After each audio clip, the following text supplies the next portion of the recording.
Objects. JavaScript object is a unique entity, which can contain named values and functions.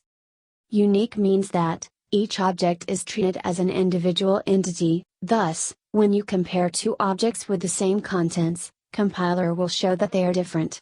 Properties can be any kind of data, string, number, boolean, array, and even an object. You can nest objects inside other objects.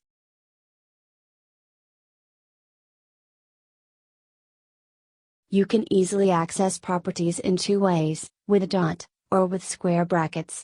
This will return object's property value. If you want to access methods in an object, you can only access them with a dot.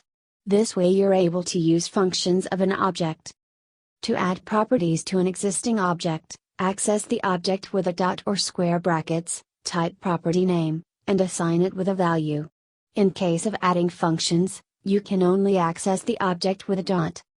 To change value of an object property, the process is very similar to adding properties, but you need to access existing properties.